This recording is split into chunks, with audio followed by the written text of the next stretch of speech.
បងប្អូនតលេងគិត farm មានផ្លែឈើញ៉ាំ free បងប្អូនតែផ្លែឈើហ្នឹងមិនមែនគេបេះទទួលយើងទេយើងដើររកបេះខ្លួនឯងពេលខ្ញុំទៅដល់ក៏ប៉ិតដើរលេងនៅក្នុងសួនគេទេស្រាប់តែកន្លែងទៅឃើញអាផ្លែមននេះផ្លែមននេះធំធំរបស់គេល្អមែនអាផ្លែមនទូចទូចដែលសម្រាប់យើងយកស្លឹកឲ្យដួងញាក់ស៊ីណាអានេះអាផ្លែមនសម្រាប់បេះញ៉ាំរបស់គេហើយអាណារៀងទុំខ្លាំងពណ៌ខ្មៅទៅវាផ្អែមអាណាអត់សូវទុំខ្លាំងវារៀងជូរអែមតិចតិចមានអីបងប្អូនទៅដើរបេះរបស់គេឡើងចង់អស់មកគុំរបស់គេហ្នឹង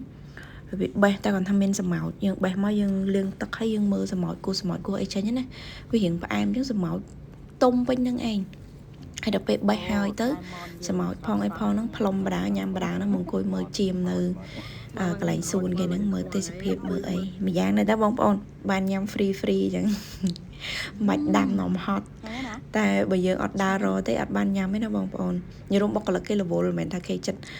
អត់បានបេះឲ្យយើងអីទេប៉ុន្តែបុគ្គលិកគេរវល់មើលសัตว์មើលអីចឹងណាអញ្ចឹងបើគេមានពេលអត់សូវមានភ្ញៀវច្រើនអីគេជួយបេះឲ្យខ្ញុំដែរតាបុគ្គលិកគេជួយបេះឲ្យមានផ្លែនេះផ្លែនោះអីបេះឲ្យយើងញ៉ាំរហូតចាអរគុណច្រើនបងប្អូនបាយបាយជួបគ្នាវីដេអូក្រោយ